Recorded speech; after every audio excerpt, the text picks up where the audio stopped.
The Kabbalah of Adolescence. Adolescence, the darkness before the dawn. Do you remember what it was like to be an adolescent? The anger, the confusion, the rebellion. The intense need to express yourself, even in ways that were upsetting to the people around you.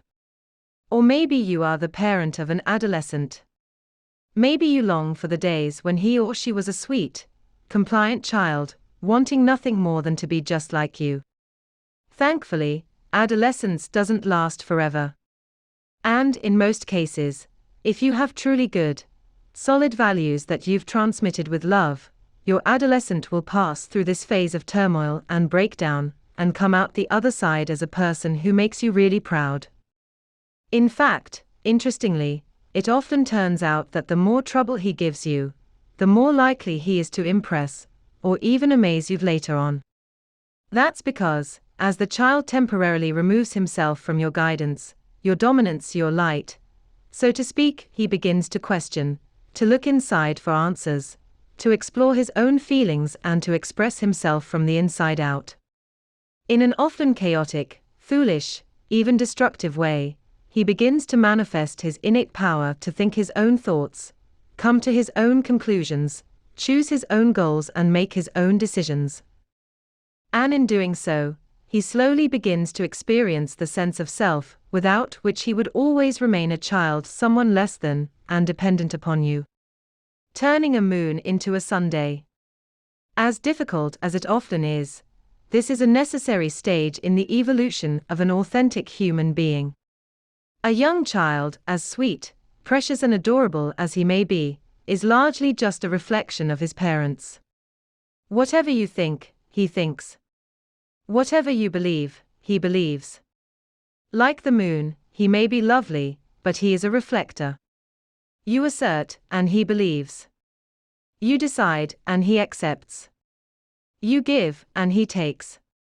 As human beings, created in the image of the Creator, our destiny is not, ultimately, to be moons.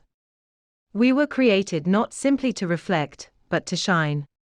We are destined to become suns, to offer our own unique something to the whole of creation. But the transition between reflecting and shining, moon and sun, is not smooth and linear. There is no logical progression from one state of being to the other. For that reason, this transition requires what is often known as a transformation, a leap from one state of being to another, completely different one. And when it comes to a transformation, the rule is this: in order to go up, you must first go down. If you want to become something new, you must first let go of what you were before. Darkness for the sake of light. Sometimes this process is easy.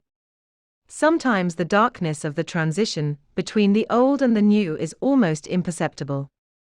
And sometimes the darkness is so intense that it feels like there's no light at all.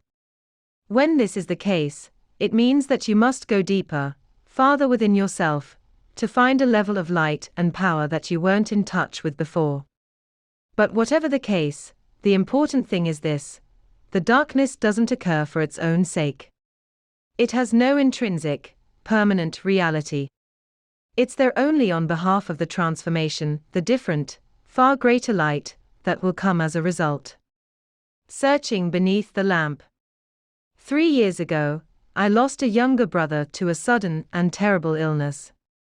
My spiritual studies, which had been extremely important and pleasurable to me, became painful and difficult. All I could ask myself was, where is GD, and how can he do this? My teacher told me a story that I will never forget. You may have even heard it before, although probably not in this context. Here's the story.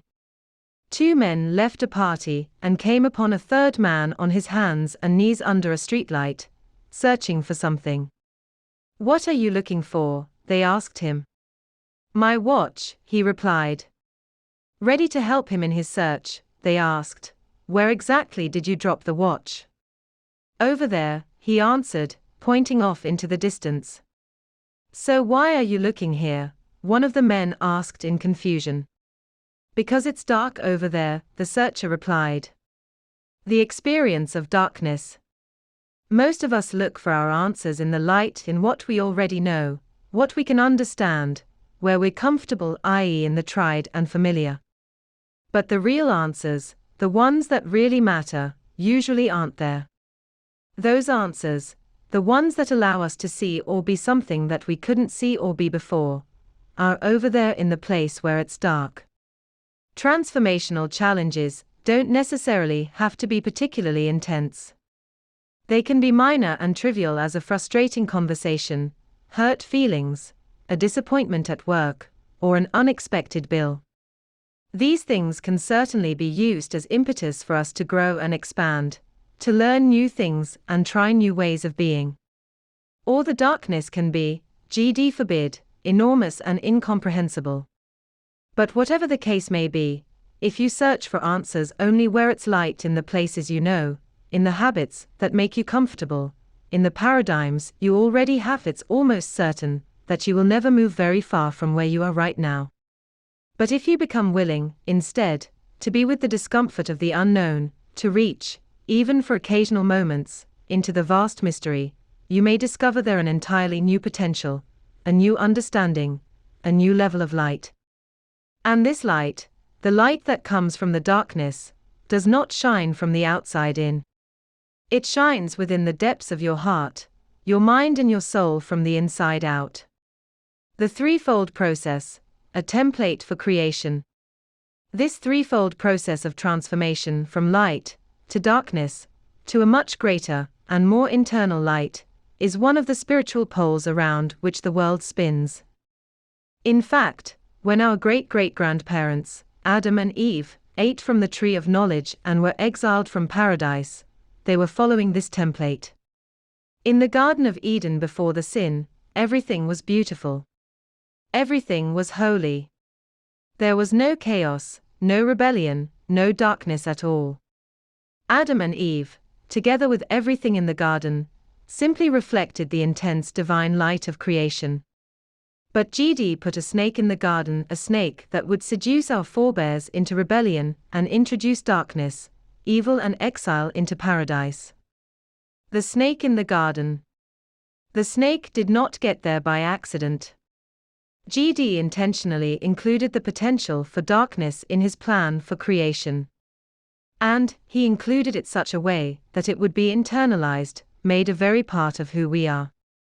That's because, in order for you to have the potential to transform something, it has to be yours. When GD put the snake into paradise, he ran a great risk. His choice to do so guaranteed that we would fall, that we would rebel, that we would sin. He gave us an enormous challenge. But at the same time, he gave us an unparalleled opportunity, one not shared by even the loftiest of angels. He gave us the power to transform all of the darkness of our world into light. He gave us the power to transform ourselves from passive recipients of his light to true partners in creation. What goes down must come up, the paradigm of transformation. Kabbalah calls this process, Yerida el Tzorek Aliyah, a descent for the sole purpose of the ascent that will follow. It is the divine template through which all true transformation occurs. Simple growth does not require this threefold process. It's linear, natural, logical and progressive. But transformation, an essential change from one state of being to another, to one degree or another, always takes this path. Here's how it works. In the first stage of the process, there's harmony, a sense of oneness, light. Everything's working just fine. But this harmony is superficial and therefore intrinsically unstable. Like the Garden of Eden before the fall, as long as circumstances are right, everything looks good.